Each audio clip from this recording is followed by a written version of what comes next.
Hello, welcome to The Future is a Mixtape. I'm Jesse. I'm Matt. And we both pay rent.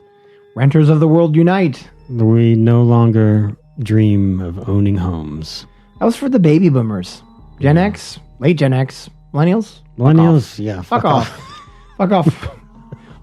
The banks just want your debt. They don't want your house. Good luck with that. We're gonna talk about why millennials now dream of living in vans and taking their student debt mail and making houses out of it. their student what? Student debt mail. Their student debt.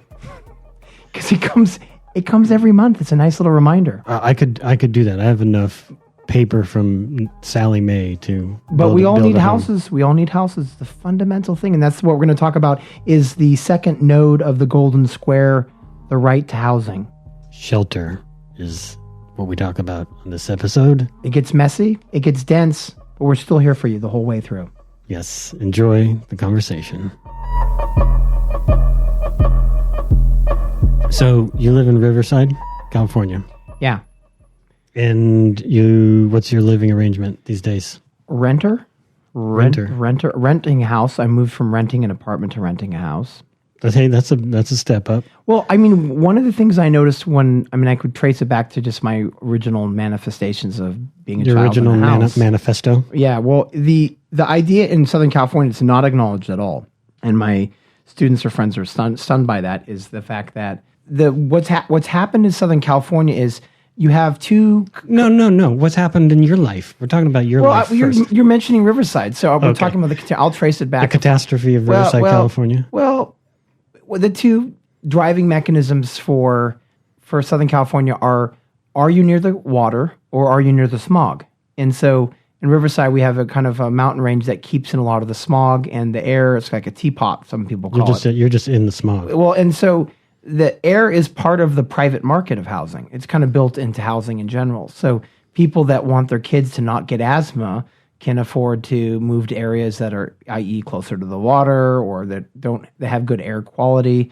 So there's Claremont, the city of trees and PhDs, has surprisingly good air quality compared to LA. Pacific Palisades. And so Malibu. So Riverside's housing has been historically very, very affordable for lower middle class folks because the air is so bad. I mean, the Inland Empire has all the warehouses that have moved away from the coast through activism, but also because of union rights and union negotiations, which pushed those price points out of the market, and they looked for places that were more desperate for workers. So there's a geographical shift for the warehouses to move there.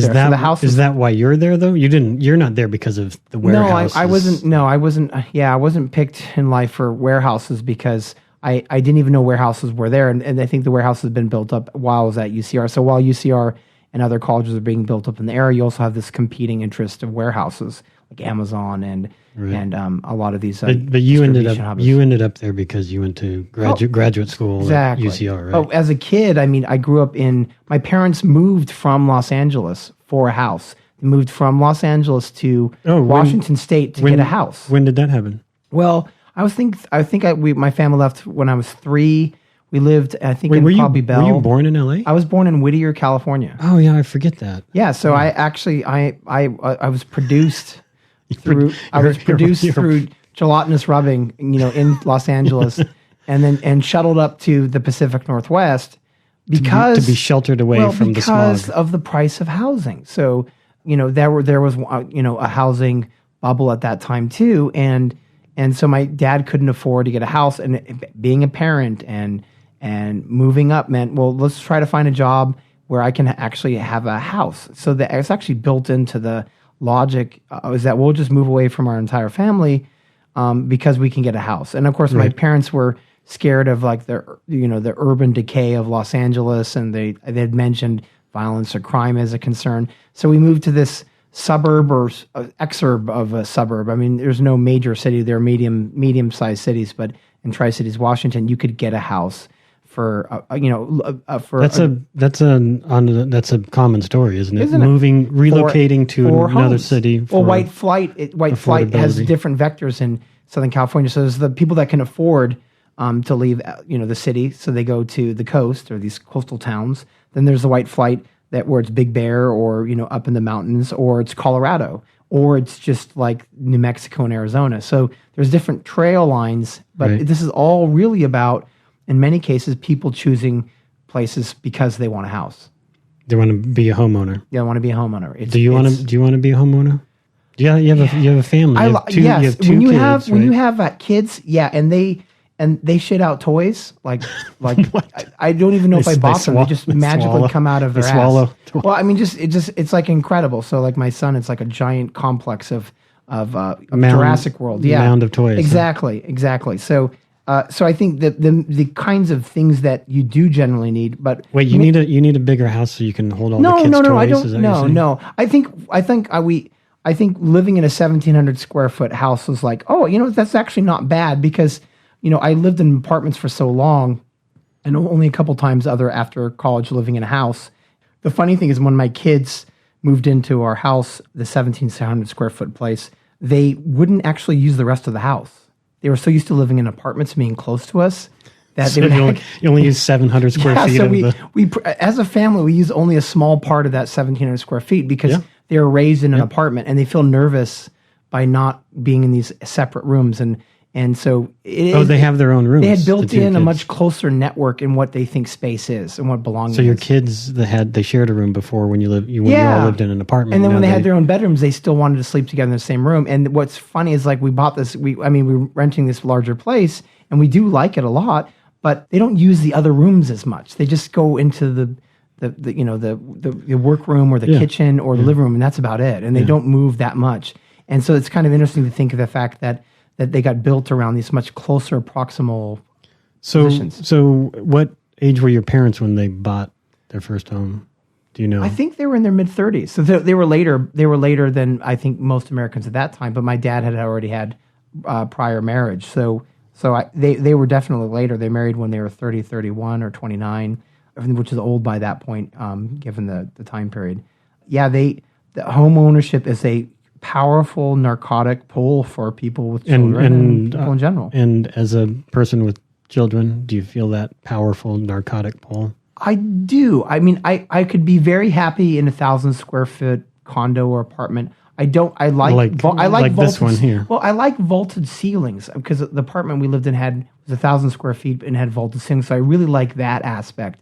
But I think it depends on where you're living. Like you can easily live in a smaller place if you're connected to a community fabric outside of that apartment complex or out of that community.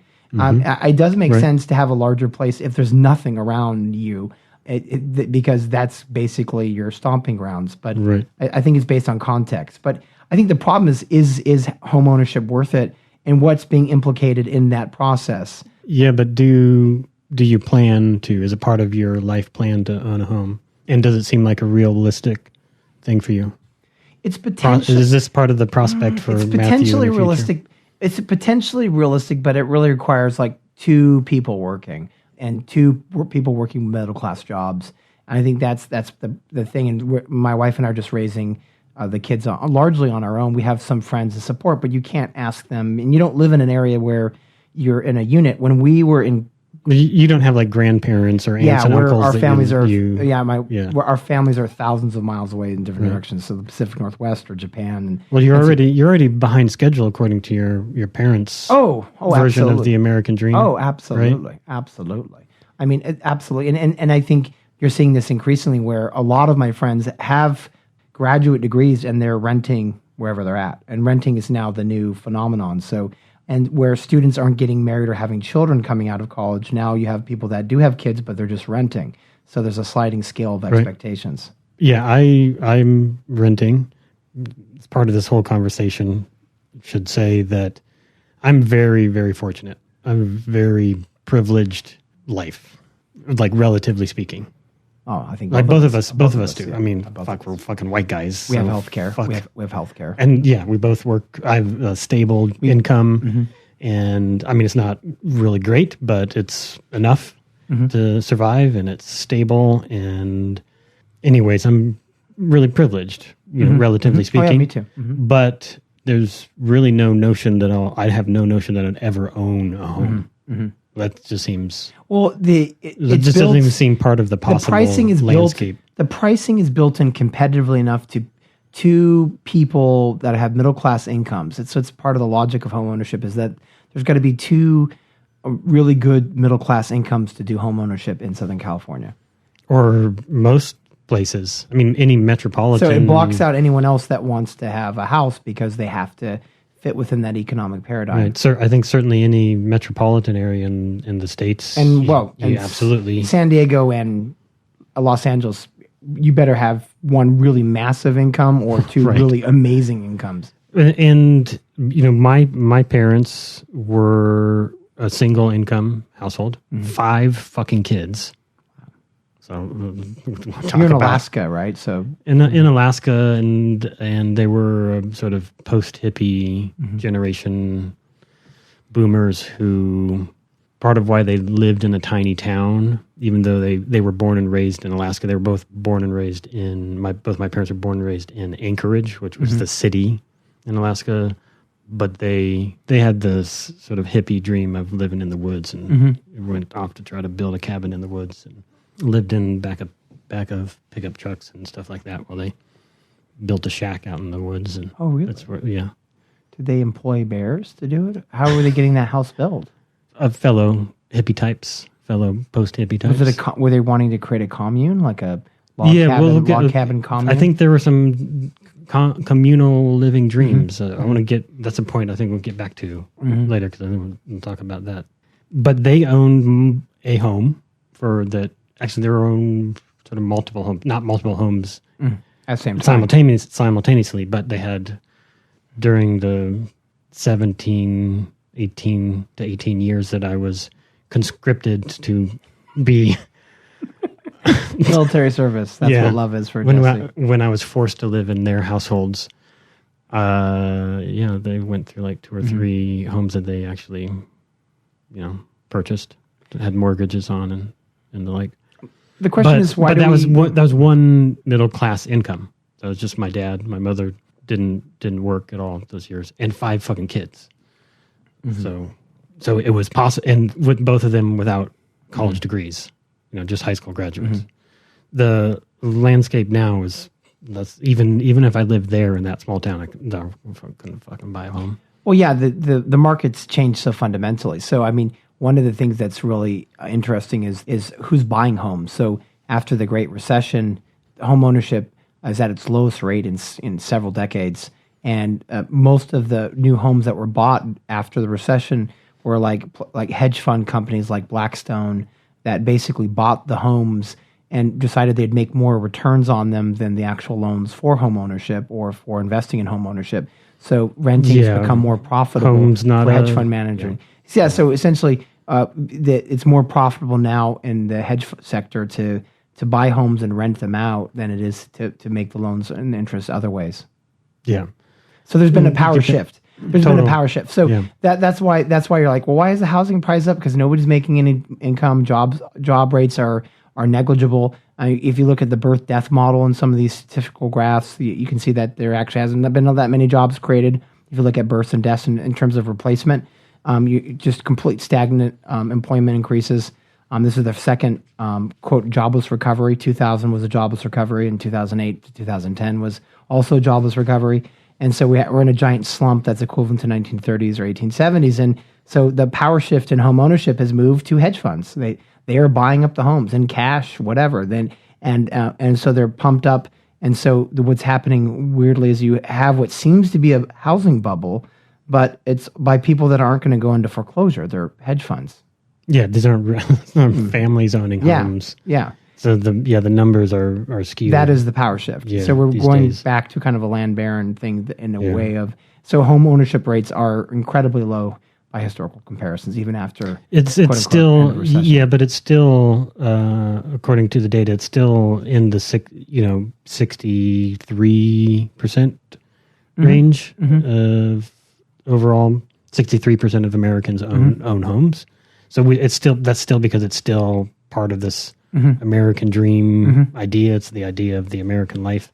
as opposed to in the UK, for instance, it's always around 50, or it's even less, like generally places like Switzerland. It's even less. It's not part of the.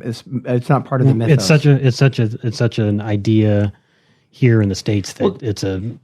David Harvey talks about how this home ownership thing came to be after World War II. I mean, after the Great Depression, because within the FDR administration there was such radical protests and strikes that HUD was created to kind of break union solidarity and support. The Department of Housing and Urban Development. And so is developed. And not only was it an incredibly racist institution because white people were the ones that get loans, and the GI Bill only really went to white soldiers, but which is probably the biggest reason for inequalities between African Americans and whites is HUD's policies. But HUD itself was designed to put people in debt. It's designed to create complicity and complacency because you're less likely to strike if you have a mortgage to pay for, and it's your bank account, it's your investment. Right. Yep. So privatize the notion that you are an investment and you have a stock market you're sitting in.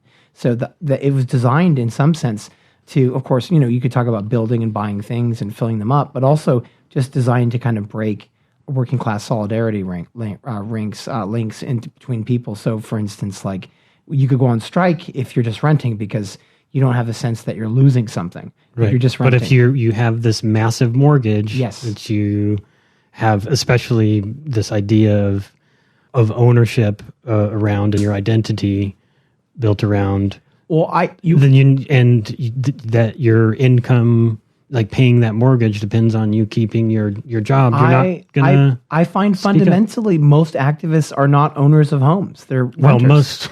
These days, I can't. I'm never going to own a home. But exactly. But you're still saying 63% of the population owns homes. Yeah. But I'm saying disproportionately, if you actually meet and work with activists like I do on a frequent basis, most of them don't have. Yeah, that other 37% is all. Exactly. They're not in a little bubble.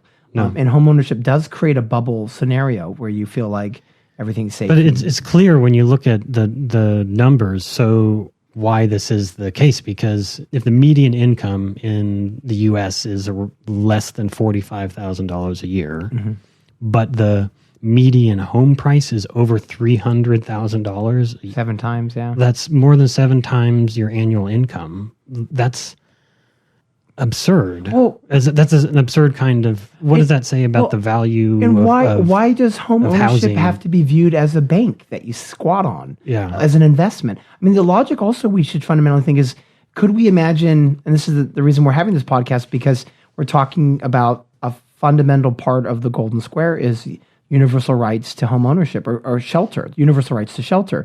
And we talk in America about houses almost exclusively as an investment, as something you can pass on to your children, right, not as a utility, not as the notion of being stewards to the earth or having a relationship with not the as land not as a basic need, basic universal right. Yeah, we are so far beyond the idea of home ownership or just shelter, the access to shelter as a human right. Yeah, it's a commodity to be squeezed and manipulated and manipulated and to manipulate against. And play us in the marketplace of global capitalism.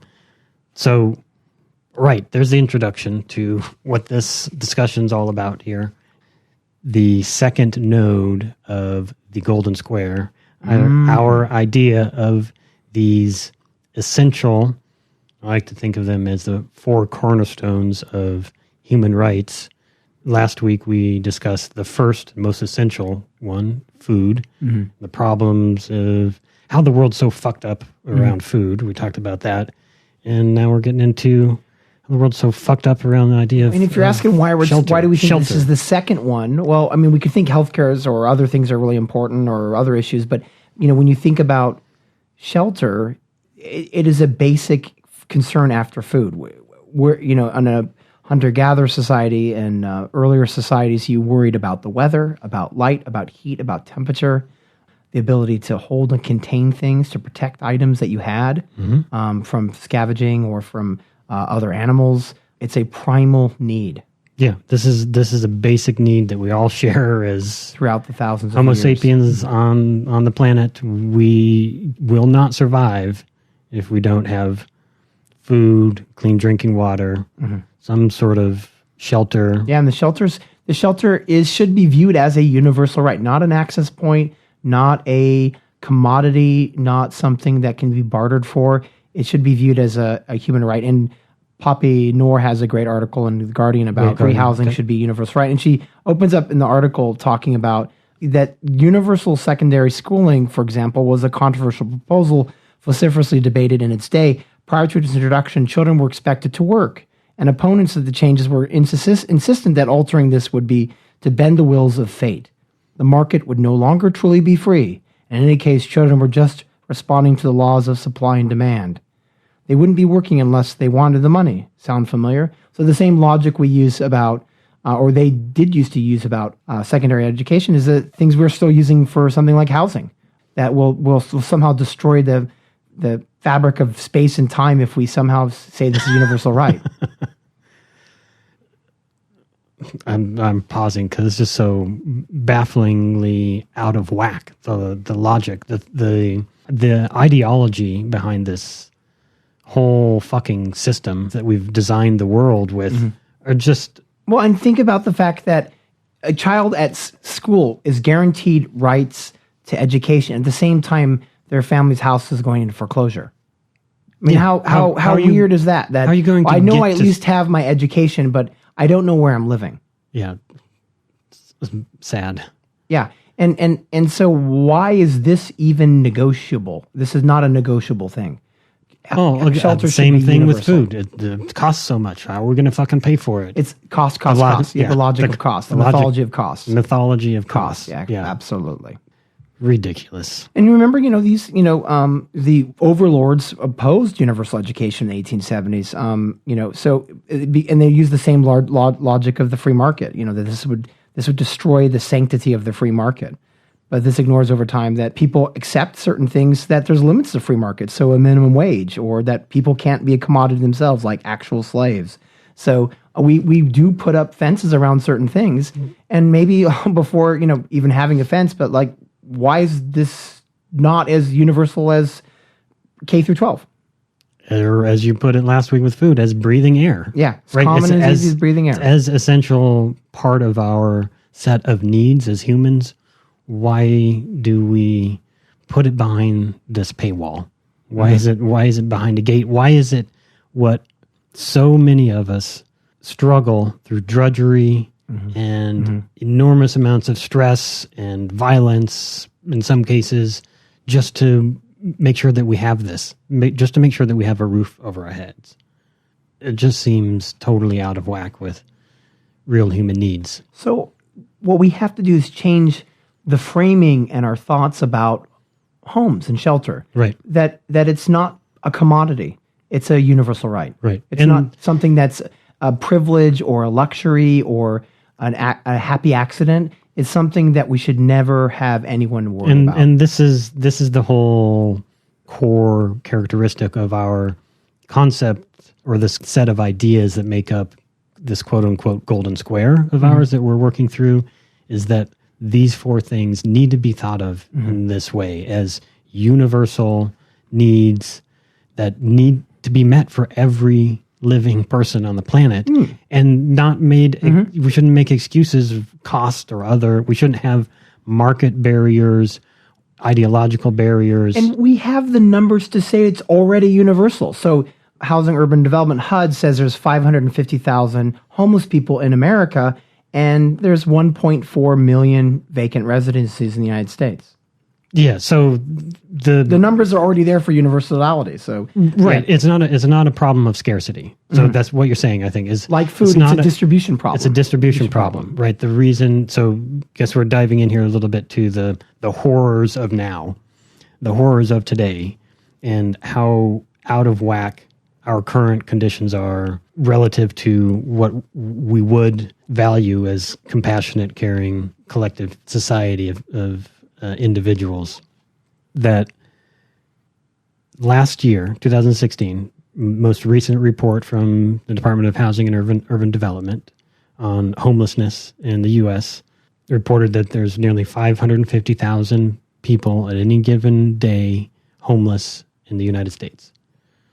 Another report from agency that tracks vacancies in the real estate market, found that there's nearly 1.4 million vacant residences. These are not necessarily single dwelling residences. These are 1 to 4. So it's actually this relationship of the number of homeless to the amount of vacancies. Actually, as the Amnesty International said in 2011, at that time, that there was 6 homes for every homeless person just sitting empty. And we're not only talking about residences. What about hotels? There are millions of empty hotel rooms all across the country. Right. That could already provide housing. If we just think about the built environment, hotel rooms, office, like I have an office on the campus where I work that's just sitting empty right now. So like food, it's not about resources. It's about the tragedy of distribution. Yeah, just think about the built environment, skyscrapers, the office buildings full of people in the rat race to try to pay for a fucking house. We have enough of the built environment today to house people. There's really not a question there. It's just about distribution. We don't even need to talk about the other forms of the built environment and shelters beyond actual residential spaces, because there's far more residential spaces than we would even need to house every homeless person. So homelessness in the States is most prevalent, and I'm shuffling some papers to get to the actual report from HUD here. Got some of the statistics. In New York in 2016, and caveat here, the trends, the overall numbers have gone down since in the past 9 years. So 2007 to 2016, the trend is going down. I would argue that's also due to the lack of resources to count the homeless. There's number, yeah. I mean, one, as we said, the government structures to actually spend the money to count the homeless. Riverside's Inland Empire's budget's gone down. We have to always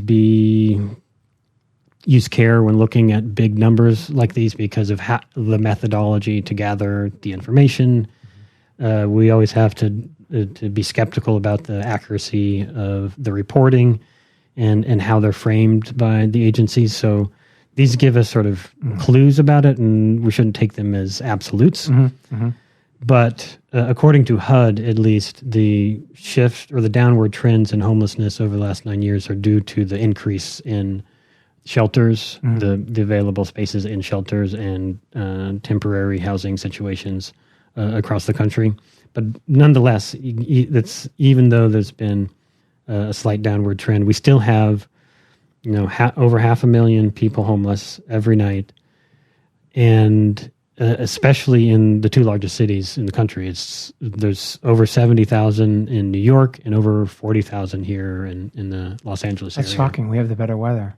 Well, it's a more concentrated population center in New York. The but boroughs are more concentrated. there's a really interesting map and series of videos that the LA Times did in, I believe it was 2015. We'll leave some links in the show notes to this.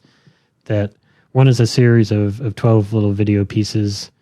One of the reporters with the LA Times went and spoke with folks in different types of homeless conditions around the city, from folks living on Skid Row to folks living in vans and campers along Venice Boulevard, to a UCLA graduate student who was living in his car, to a gentleman who was living out of a van for a year as a sort of social experiment to see what it's like down in Venice.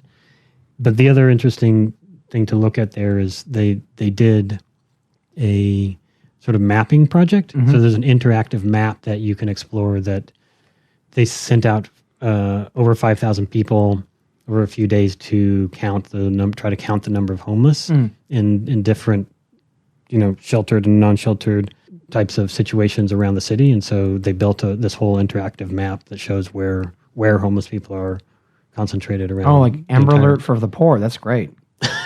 I mean, move. No.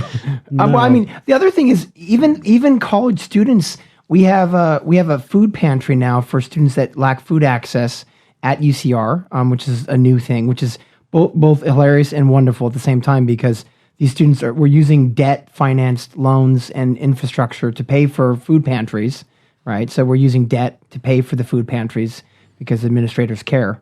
And then at the same time, their study came out last year, just said that 1 out of 10 Cal State students is actually homeless. And so that itself tells us that homelessness is now something where it's not about substance abuse, it's not about drugs. It's about people that are above the board in terms of psychological well-being, but are being harmed by the kind of real estate market that we live in Southern California.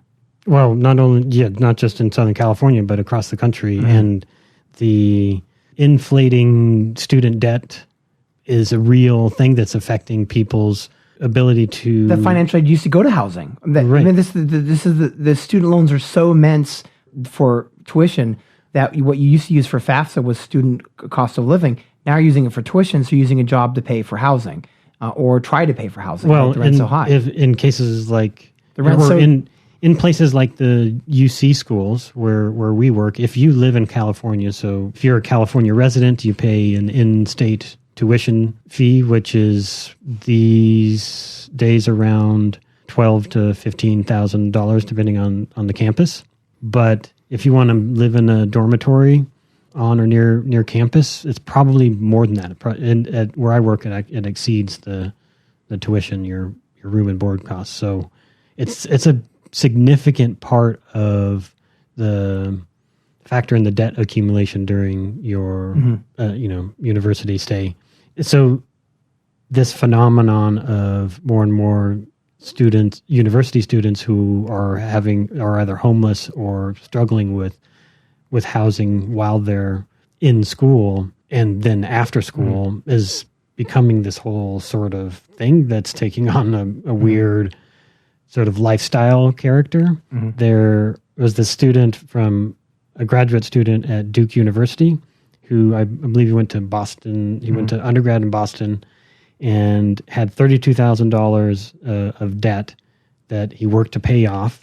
Ken Ilgunis, he, in order not to accrue debt as a graduate student at Duke University, he lived in a 1994 Econoline van in order to keep his costs down. And then this whole journey, he wrote this book called Walden on Wheels about this whole story of attending university. Snickers wrappers instead of trees.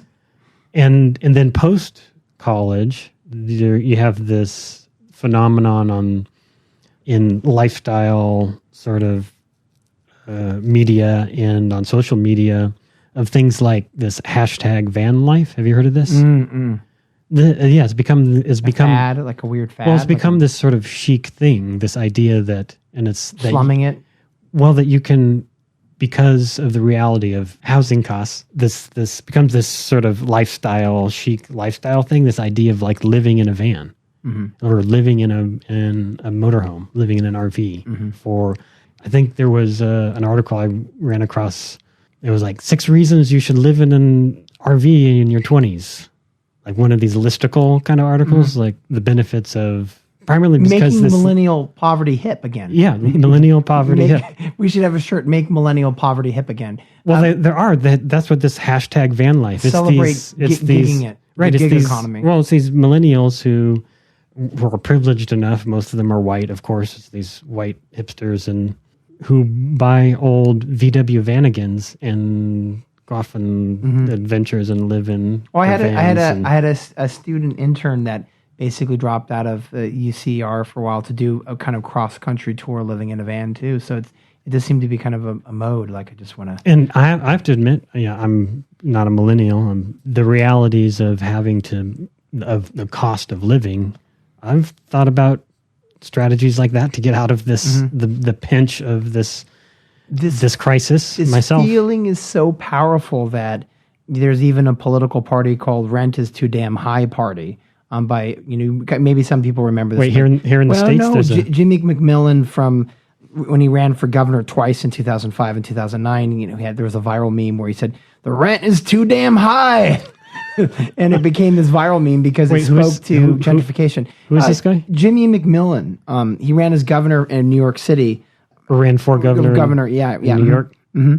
And nominated for mayor of New York City, I should say, but ran for governor as well. He ran for mayor of New York City. Okay. And that was his party. His platform was about the cost of living in New York, that is just too damn high. And it was both goofy and funny, but it also spoke to a general core belief, which is cut through the bullshit and talk about housing and shelter. We don't have it. It's not guaranteed. I think probably even more so than food, this has to be something that people can really feel, because this is an everyday people you're working all month long to pay the fucking rent. You're working 40 hours a week plus to fucking pay the rent. Like that's what you're doing. Yeah, when literally you're worried about foreclosure, rent increases, where in many cases 50% of your income is going to rent or housing, that you're feeling it. You're 50% or more. Yeah. I mean, I don't know how. Where your paycheck is about primarily thinking about rent first before food. Yeah, and part of how I've mentioned the privilege that I have in my living situation, part of that is I live in a rent-controlled apartment. What percentage of homes? Otherwise, I would not be able. If my rent was the market median, like if it was at the market median, I don't know how I would get by. Where and to what degree is the rent control in LA? How's that function? I don't. That's a good question. I haven't spent time investigating.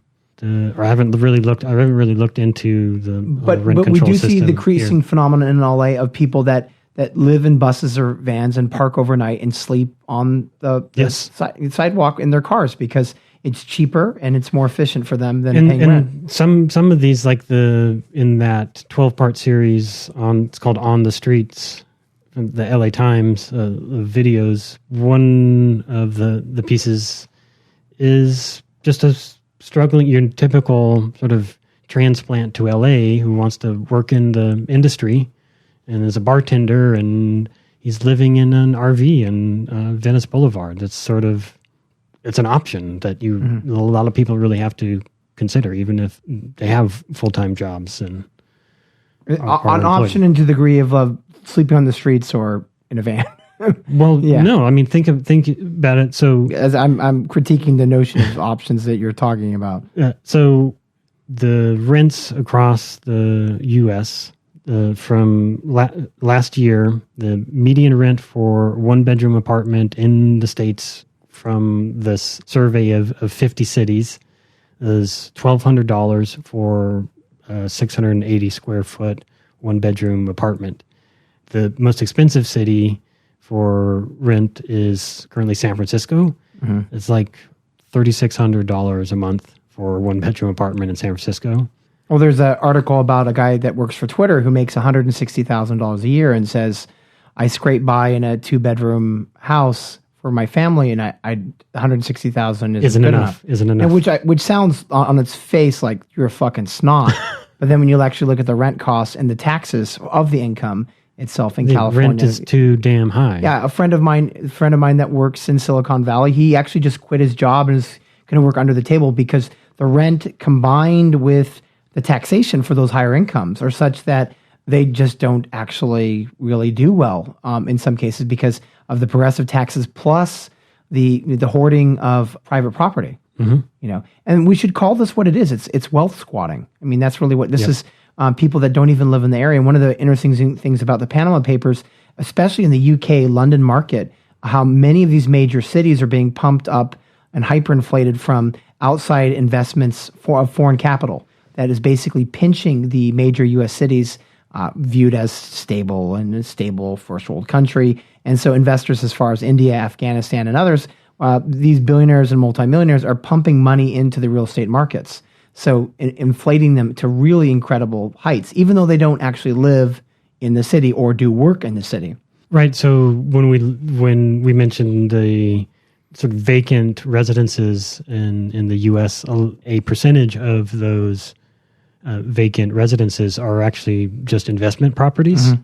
There's a percentage that are second homes or vacation homes. There's a percentage that are investment homes. So it's not homes are like homes for the wealthy are like a portfolio. Yeah. So there's like different homes that you have for different things. They are a vacation home, a students' college. I mean, my What was it? Dick Cheney and 11 homes or something? Yeah, well, I mean, maybe you think of McCain. That was part of it. McCain. McCain had 11 homes, and they said that he's out of touch on economic issues. It was a bad Obama red herring argument, which is that McCain has 11 homes, so he doesn't know anything about economics and is out of touch. But how many homes? How's owning 11 homes? 11 homes. How many homes do the Obamas? I don't know. I mean, I can't tell. They'll collect them. He's making $400,000 a speech right now as the anti Jimmy Carter. Just enough to buy a home in the U.S. $400,000, just enough to buy a home. Well, I mean, there was a stunning article that came out from the LA Times saying that in LA County, homelessness has jumped to a staggering 23% in just the last year, and it's gone up 58% for veterans. So these are things, of course, veterans is like actually 57% is something that people want to rally around because, of course, veterans appeal to both the right and left sensibilities in terms of real victims in the homelessness crisis. But that's a real big deal. And there's been Proposition HHH, Proposition S that wind up against controlling gentrification, but also trying to expand housing and also trying to take care of the homeless. And a friend of mine said something pretty powerful about this crisis. Linked to this article, my friend Joshua Bregman said that this is one of the bluest cities, Los Angeles, in one of the bluest states in the country. This place is run by Democrats and has been since forever. This has nothing to do with Republicans or Trump. We've got a high-rise luxury condos sprouting up all over the downtown that no one actually lives in. Massive, gleaming skyscrapers sitting there empty while more and more people are forced out of the doors. This is a disaster. I've been to developing countries that have less people living in the streets than the second largest city and the wealthiest country in the world. So here's a proposal.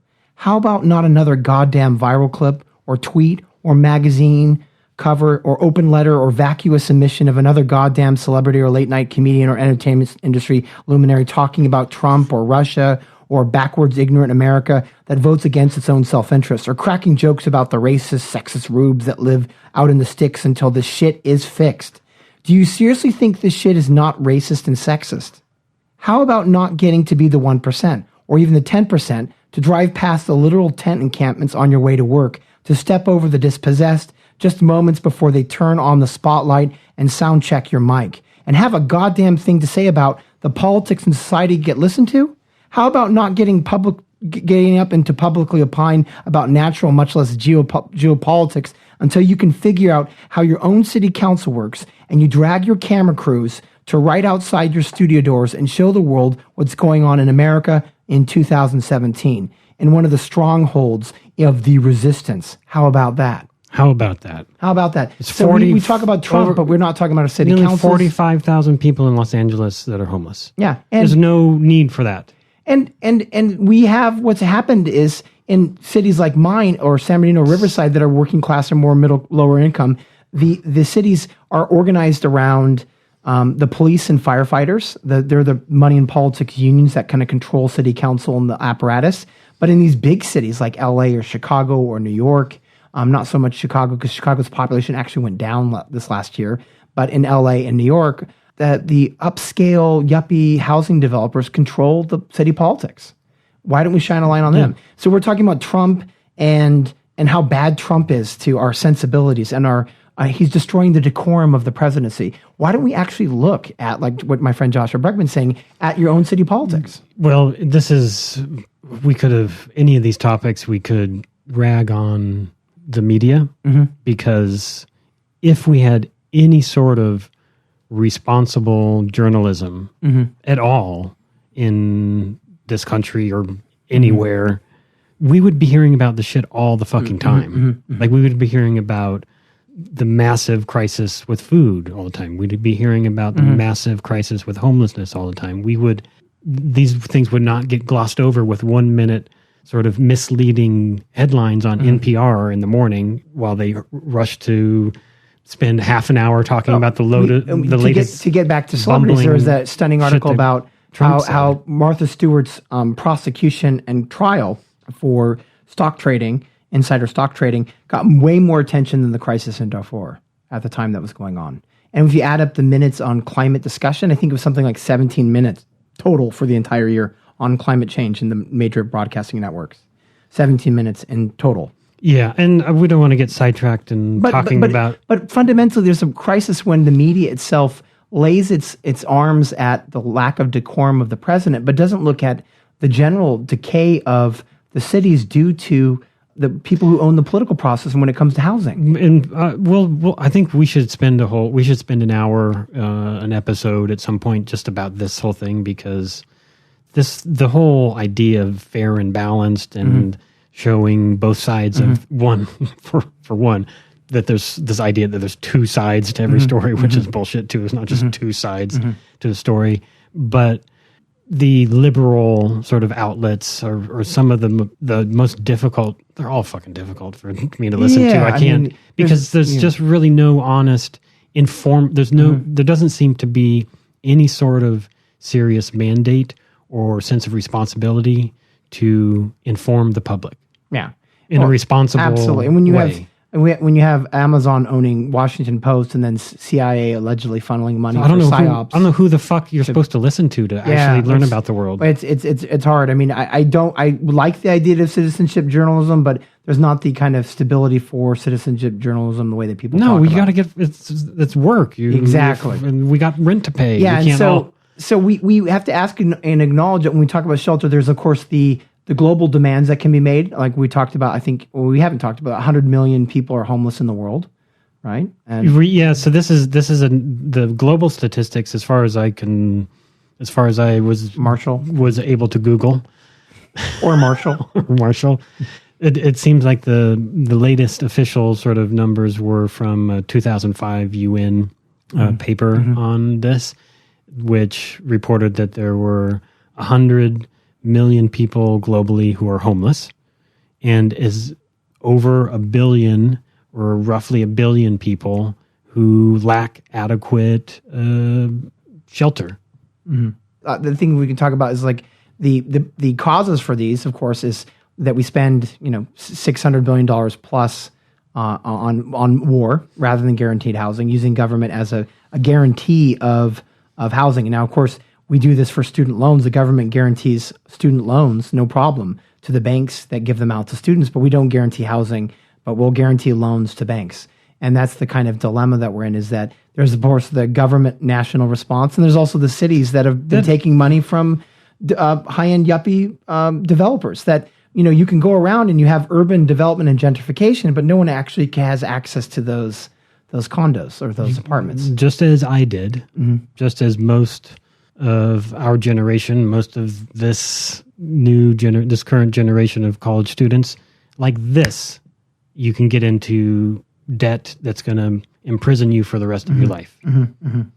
Like that's going to put you in a cage for most likely. But the interesting thing is who's guaranteeing what? So like it's the GI Bill, you were guaranteed the loan to be covered by the government, but it doesn't do that for everybody else, just for soldiers. And then for students, well, students aren't guaranteed protection from student debt, but we certainly guarantee those loans to the banks. Well, and this is one of the outrageous things I think about student debt is, and again, we don't get sidetracked because we need to spend an hour on student debt too, but that government backed student loans for college, you can't discharge. There's not a legal means to discharge them. And how did that happen? Was money in politics? Because in 2005, the banks lobbied the Republican administration as well as the Congress and Senate to basically get rid of the ability to file for bankruptcy for student loans. Or Donald Trump 2005 can file for bankruptcy. Till the cows. Well, there's 11 or 17 different types of bankruptcy for companies. Yeah, But if you have student loan. Nope. It's going to chase. As of 2005. That's why there's also this phenomenon of American students fleeing to Europe to escape paying their student debt and stuff. So we'll just talk going about going there as well. But this is part of this but definitely the notion or going of there to attend what university. Rights are guaranteed is part of these ideas of loans, right? Yeah. And so we talked about problems. We got a few other points of this we're going to get to, but while we're on this sort of part of the discussion about how housing is part of the capitalist system and the psychology and ideology around this, I want to play you a clip. Have you seen this? I want to play you a clip from a film. Have you seen? A little surprise for me. Yeah. Have you seen this film called 99 Homes? No, is it based on 99 Balloons? No. So this is a film that's about the 2008 crisis and housing bubble. This is about the housing bubble. Andrew Garfield, the kid who played Spider-Man, I think a few times, and did he lose his home? His Malibu home? Yeah. So he loses his home in this film, and Michael Shannon is the real estate agent who. Oh, okay. I thought in real life Andrew Garfield lost his home. No. The crisis was that bad; it was actually affecting Hollywood's stock portfolios. No, okay. So he plays a character in the narrative. Yeah. So these are the two leads in the film. Andrew Garfield plays a young father who's that he lives in a house with his mother and his son, and their house goes into foreclosure, and Michael Shannon is a real estate agent who has to kick them out. But in order to try to get his home back, he goes and works for Michael Shannon, kicking other people out of their homes. That's the story. Oh, delight. So there's this one scene that's probably it's the sort of the hallmark scene of the film that I'll just play for you because it's a nice little bit on this whole how this becomes internalized by folks. All of this. Could I just go fuck yourself? Yeah. What'd you think it was going to mean working for me? I just thought that maybe. No, you didn't. You didn't think. You didn't have the guts to ask me either. Nobody does. Because who in their right mind wouldn't rather put someone in a home than drag them out of it? Up until 3 years ago, I was a regular old real estate agent. Putting people in homes, speculating on property, that was my job. Now, in 2006, Robert and Julia Tanner borrowed $30,000 to put an enclosed patio on their home that they had somehow managed to live without for 25 years. Why don't you ask them about that when they're spitting in your face while you walk them to the curb? Why don't you ask the bank what the hell they were thinking giving these people an adjustable rate mortgage? And then you can go to the government and ask them why they lifted every regulation and sat there like a retarded stepchild. You, Tanner, banks, Washington, every other homeowner and investor from here to China turned my life into evictions. I'm not an aristocrat.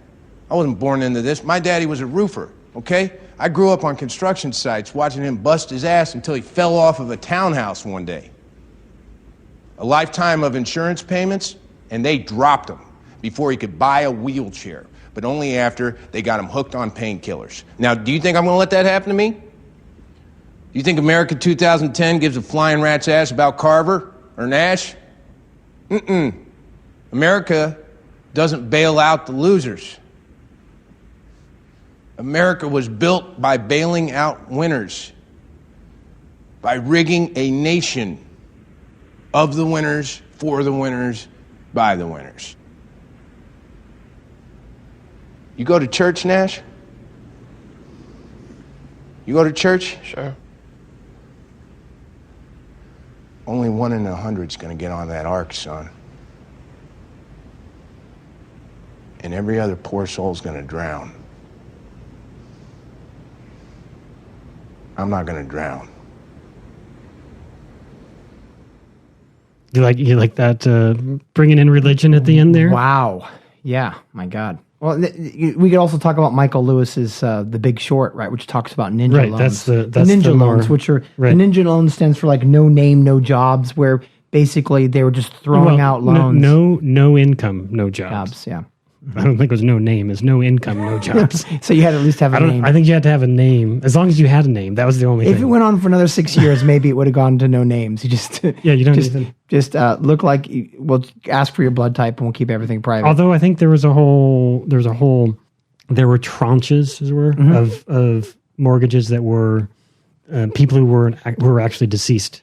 Who, anyways, there's all kinds of fraud in there too about homes for people who didn't actually have names. Oh, and this is the thing: is the repeal of Glass-Steagall in 1999-2000 meant that the two cycles for home ownership, the people that build the homes and the people that give out the loans, was actually the same banks. So the banks had to profit from both sides to have both grow.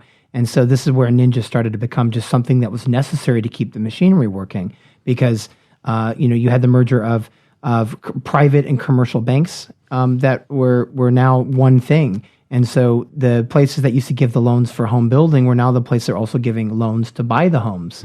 So it incentivized both ends, and it became a kind of Ouroboros snake that just eats itself. Yeah, just totally disconnected snake. from the real world and all magical. Flighting up in magic money land. Yeah, magic money land.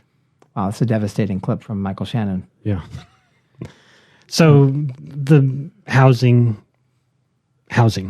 as part of shelter. I think we should move on to this second node, the second idea of this idea shape, the golden square, is shelter.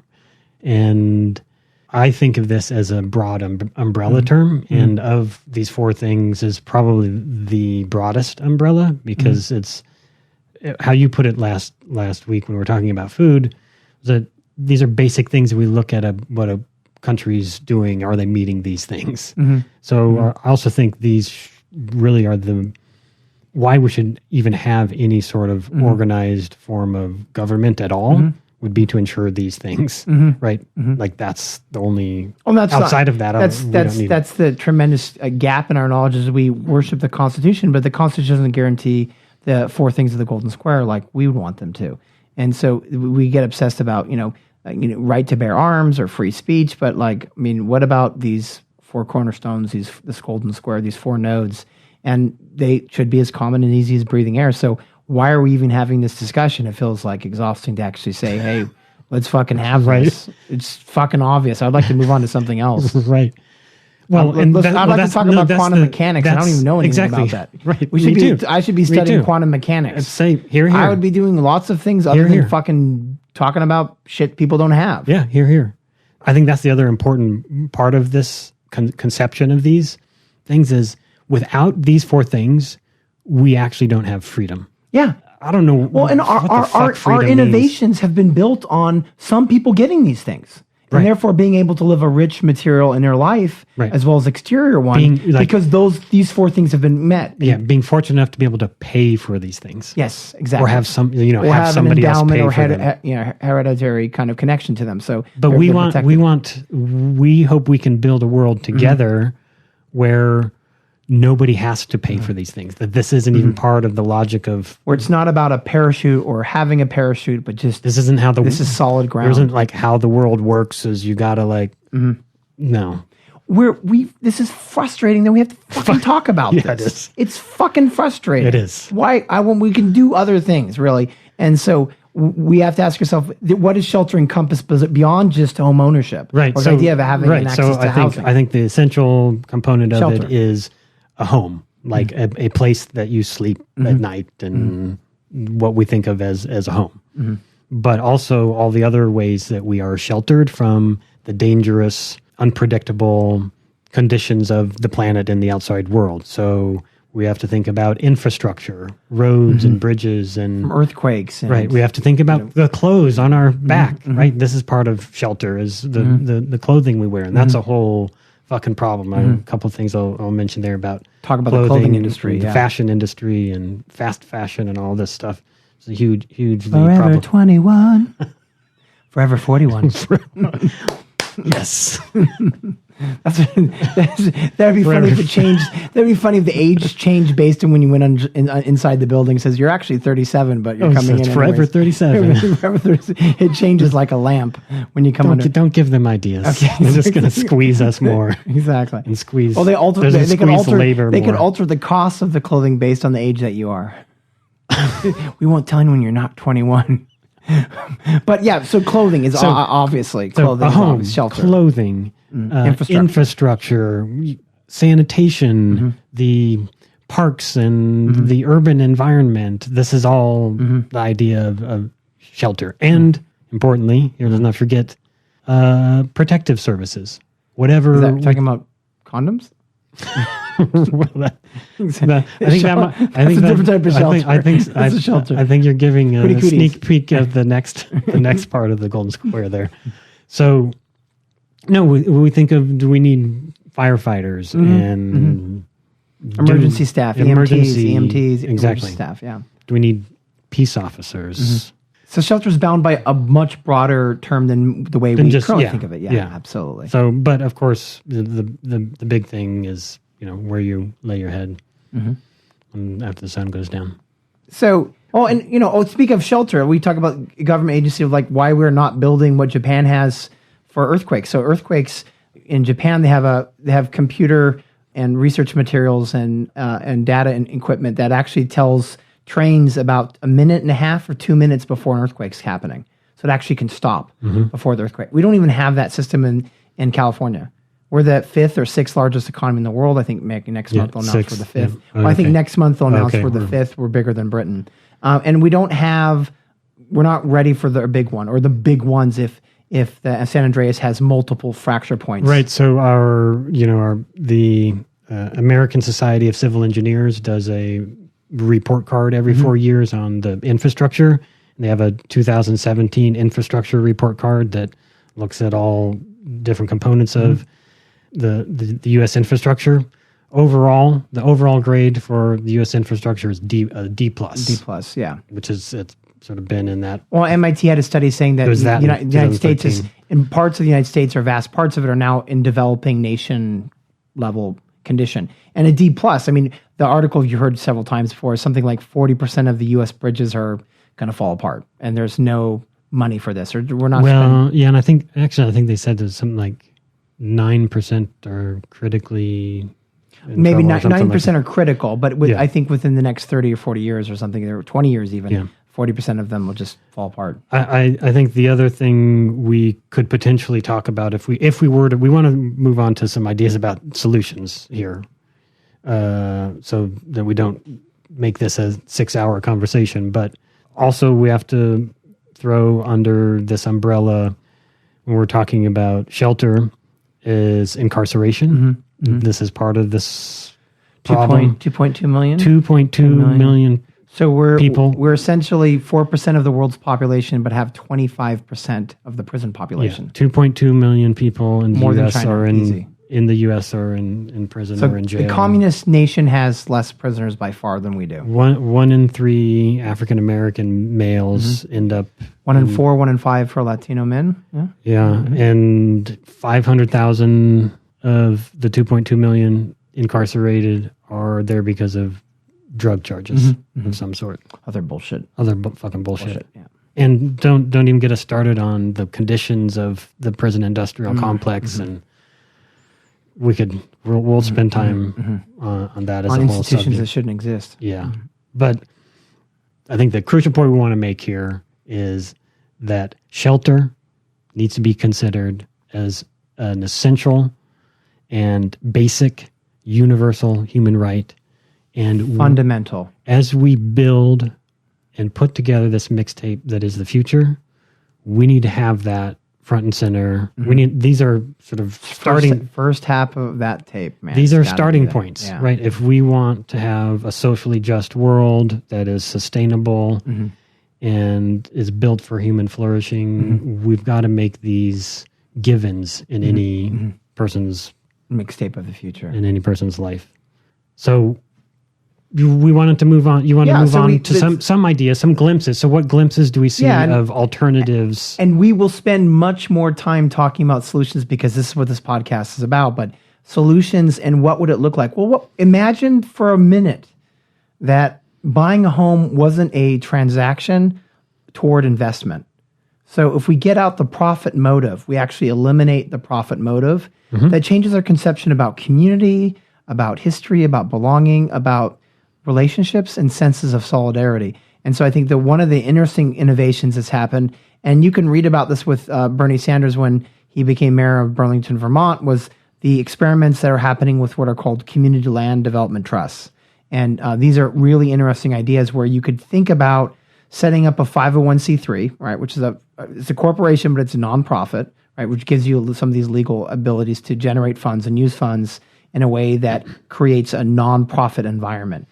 And we have places. So community land trusts. Yeah, there's 240 in the United States right now. There's actually an annual conference in the U.S. about this. What about in California? Well, I don't. There's one in San Diego. I listened to, did some research, and there's a podcast I'll give a link on the show notes of San Diego Community Land Trust that basically it has a committee, and the committee's formed of a triptych of three components: both the leasers, the people that are the renters, or we call renters, but the people that are living on the property, as well as the kind of the community at large. Right. And so the notion of it is that you have a house, you can make money off the construction and development and improvement of the house itself, but the land itself you can't make money off of.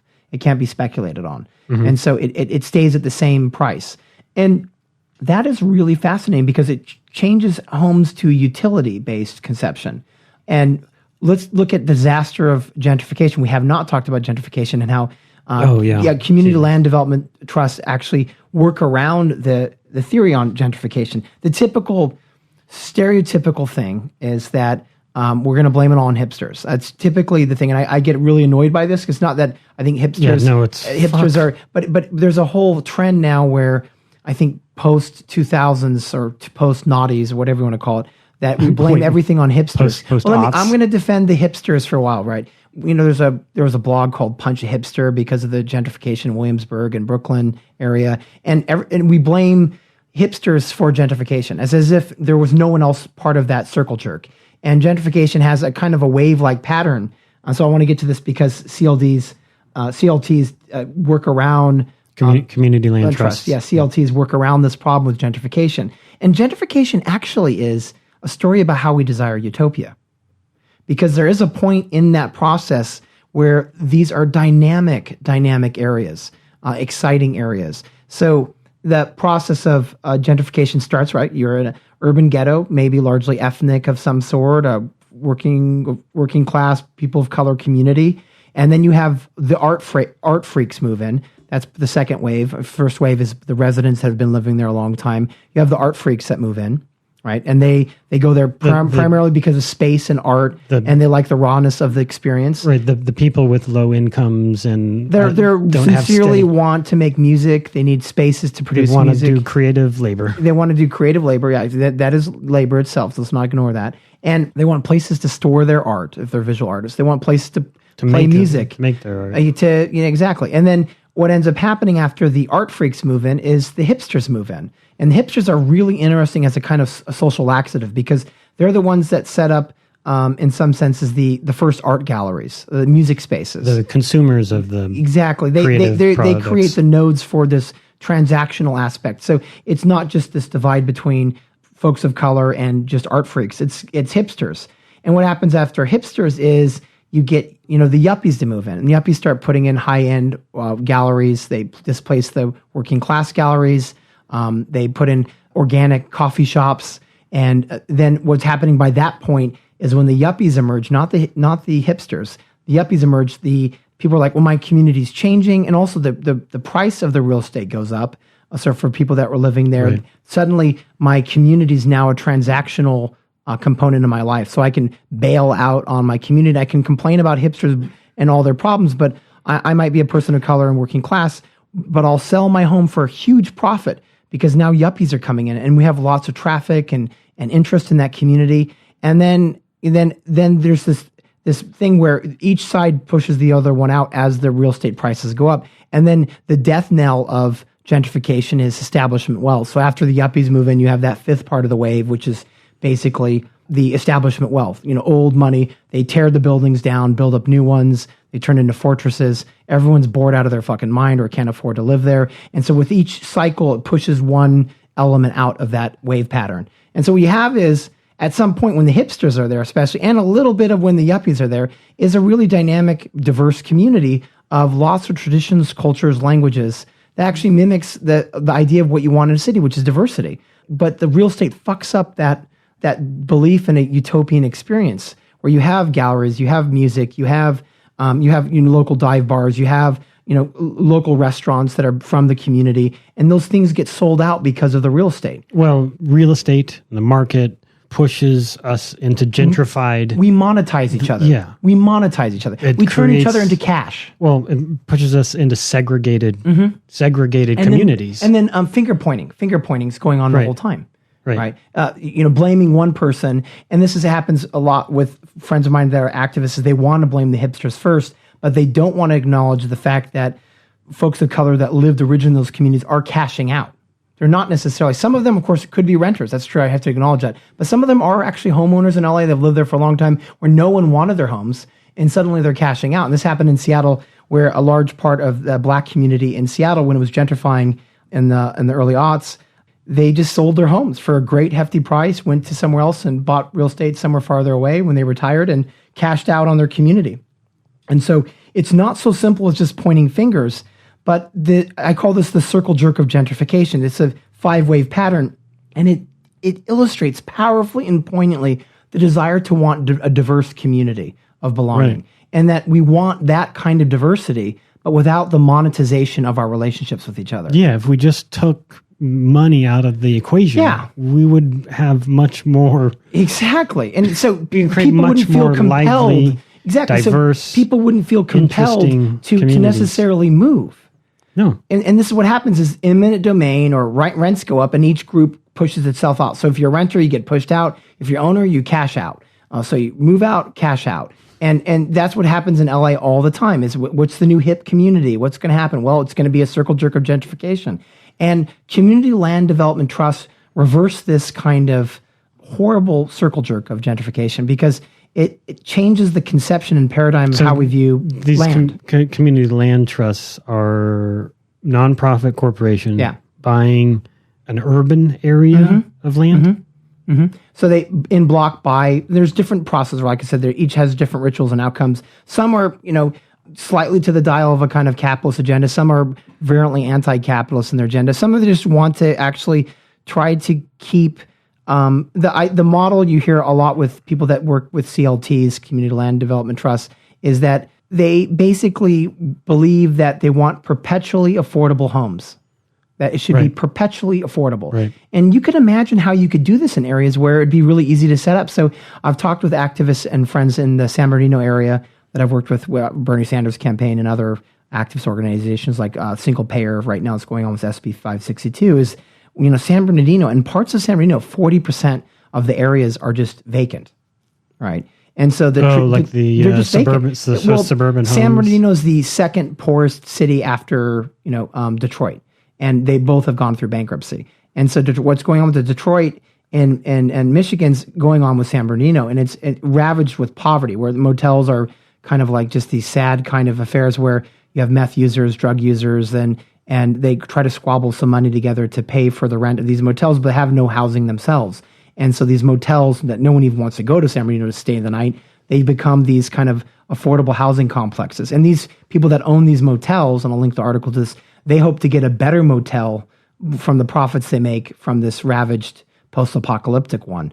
And the mayor in San Bernardino, in some regards, he's a good guy. He's from the area. But the problem, of course, is when these poor cities look for a solution, they look for a kind of public-private partnership, which ends up being just really a private partnership, which means the companies make private. Profit.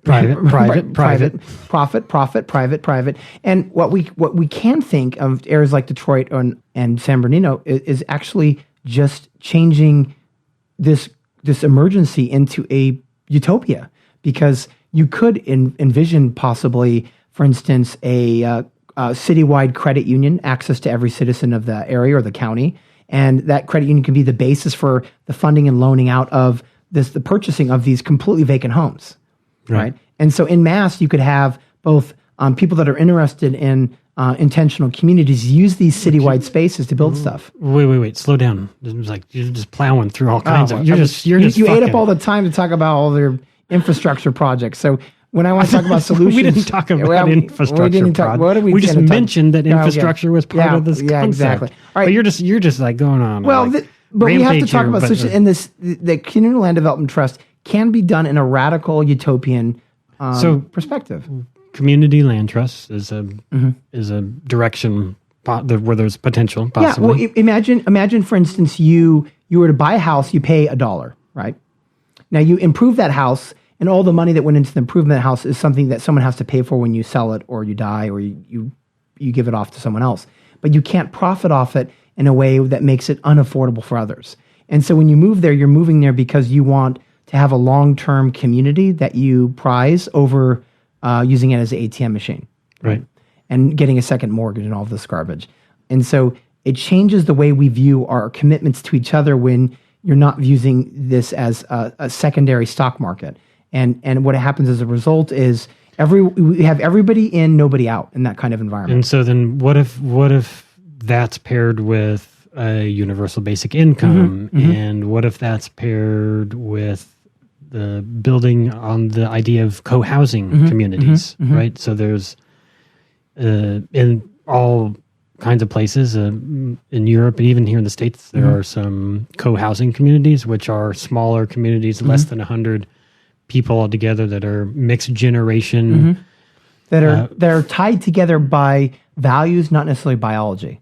Right. And there's a documentary called Happy that's got a moving sequence in Denmark about a housing unit. So it looks kind of like a nicer end apartment, but it has 20 units in it. And they have one kitchen, and people make meals only twice a month for dinner. And the kids all make meals together.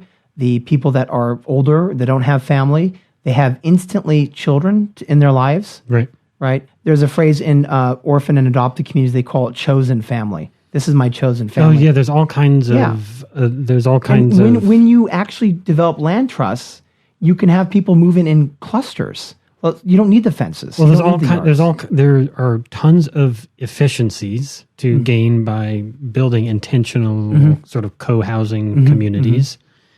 And there's the alleviation of social isolation, anxiety, and anxiety. Depression. There's this whole litany of positive possibilities if it's the right kind of fit for you. But there's also, we can imagine the infinite ways to do these things too, right? So you could have different modalities, different sizes of communities, different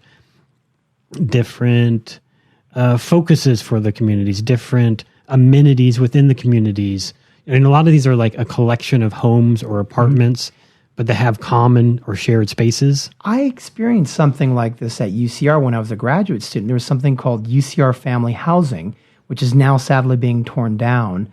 And what was amazing about that kind of community was there was no yards. I mean, there was no fences for the yards. The yards were open, and they were small places. They weren't more than 800, 900 square feet. But what would happen was people would have more interactions with each other because of the way that the design was built. And so they had the playground in the middle of this housing complex. So people would take their kids to the park, they would talk, and then spontaneous happenings would occur. Like we'd pull out wine. People had outside tables. We'd have spontaneous dinners or desserts, or the kids would come over to each other's houses. And I lived in an apartment complex near family housing, and we just pretended we lived there in some sense because we built up friends that were also graduate students. And the kids would play. You could ask someone randomly, could you watch my kid for an hour because I have to go grocery shopping? And you were sharing the kids in a way that was much like a hunter-gatherer society. And you would meet at the park and have stimulating intellectual conversations with a seismologist or a philosopher or a biologist. Right, and your kids are playing. These are the same arguments that we make in university about university dormitory communities. Yes. This is what I spend the group that I work with at the university is in university housing For your work. and this is the whole idea behind it. Behind the value of it is that when you live together in these sort of dense communities of diverse individuals and share common facilities and spaces together, that it has all of this social and psychological benefit that makes you absolutely makes you a better person. Especially for students that weren't at public schools and just didn't know other people. But why is it? But it's ironic because this idea is sort of contained within a dorm. Yeah, in this. Well, is it even happening at dorms? Because there's been articles that's a whole about debate too. We could debate how that's even if that's even manifesting, whether or not it's just a lot of rhetoric, self-segregation and polling and I mean, but the idea of dorms, but the idea that there's this benefit from a more tightly knit, diverse community living together, right, is central to the idea of university housing. But why is it then just discarded? Why is it only for when you're like 18 to 24?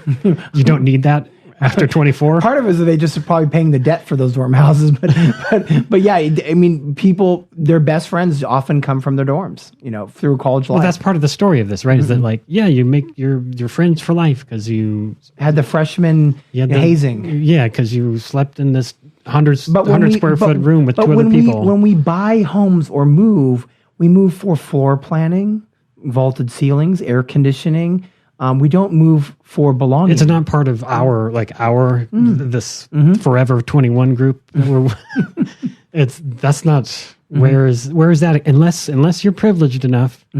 There are these co-housing communities like the couple that are profiled in this PBS NewsHour segment that we'll link in the show notes that talks about them. Or there's an interesting looking co-housing community of 90 folks in this sort of apartment complex on top of a public transit depot in Zurich, Switzerland. And these look all different kinds of ways. So whether you're fortunate enough to be live in a situation like that, or you are rich enough to live in a sort of rich person's version of that. This is out there a little bit, but for the most part, it's not, right? The idea is, the story is, you're supposed to chase your one suburban, isolated, it's ironic that when you're chasing that ideal dream home, it's almost like trying to find your life partner. Right. That's not a good social organizational model. It's like the one person that's going to sustain me for my whole life. The one house that's going to sustain me for my whole life. Rather than thinking about like, well, where is this house connected to, and who am I living next to?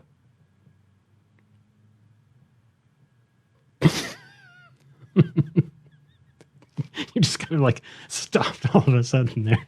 It's so surprising, wasn't it? Yeah, it's like you expected 7 other sentences to follow.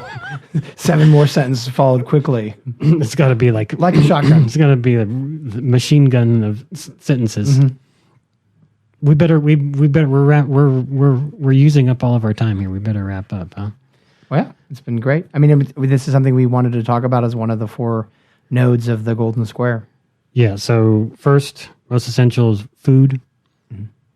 Second, shelter. And then we got 3 and 4 to talk about. Then we got the third segment of the square, the third corner, next week. So, Matthew, do we have an outro this week? We do. I hunted down some outros. I was in the city of Orange, and I got some outros. City of Orange, California. And I well, fitting that we were talking about shelter. One of the 3 people I got a recording of is a homeless guy, and he has some pretty powerful things to say. Okay, the